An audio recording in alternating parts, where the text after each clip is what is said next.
Vous savez, les avocats, en principe, nous ne devons pas nous opposer à certains renvois dès l'instant qu'il est invoqué le principe du contradictoire et la loyauté dans les débats.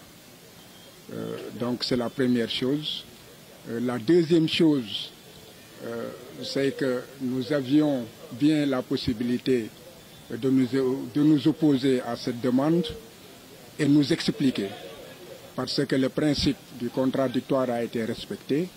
Et l'autre jour, le jour même, la semaine dernière, la Cour a pu constater que nous avions, sur le champ, communiqué l'ensemble des pièces. Il y a eu certes de nouvelles pièces.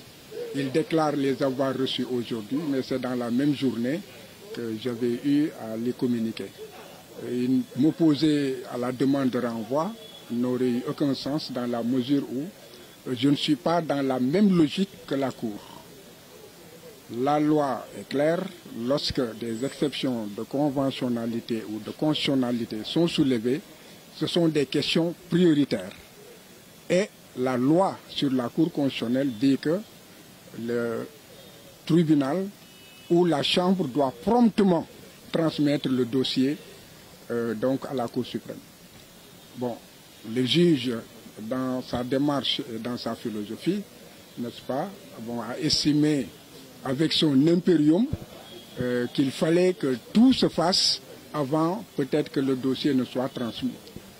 Bon, et tant que le dossier n'est pas transmis, il est clair que ou la Cour suprême, qui est déjà saisie de la requête, attend la transmission du dossier pour avoir une vision plus globale, ou la Cour suprême elle-même arrache le dossier à la Cour.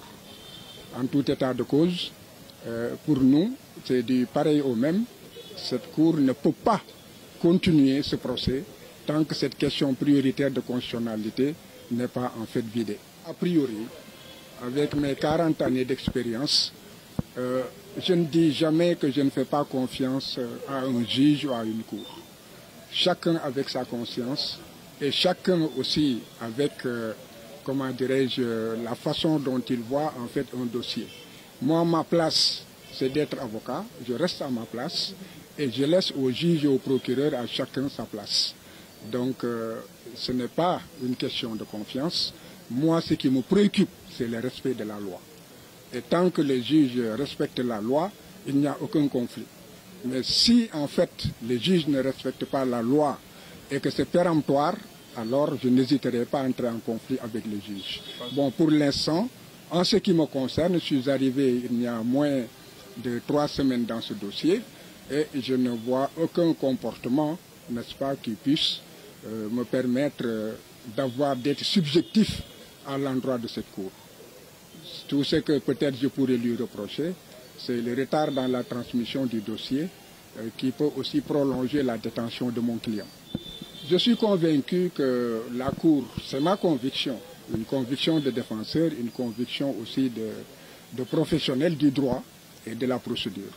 Ma conviction, c'est que si le droit est dû, la Cour suprême, faisant office de Cour constitutionnelle, nous donnera raison, dans la mesure où ce que nous avons visé, ce sont des dispositions pertinentes de la Constitution dans ces dispositions qui ne sont pas expressément abrogées et qui ne sont pas aussi en contradiction avec les dispositions de la Charte. Un avocat doit toujours utiliser la loi comme arme.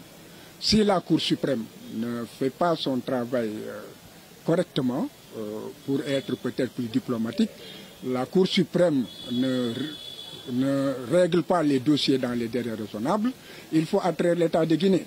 Et là, il faut que les avocats s'y attellent. Avec plusieurs condamnations de l'État de Guinée sur des questions de délais raisonnables et autres, les autorités supérieures, comment dirais-je, ou le Conseil supérieur de la magistrature sera obligé de rappeler à l'ordre la Cour suprême. Donc c'est à nous d'utiliser les voies idoines et non pas en fait nous plaindre tout le temps. Les lois sont là et c'est des couloirs, c'est des canevas, c'est des procédures. Nous devons les utiliser et non pas seulement nous plaindre.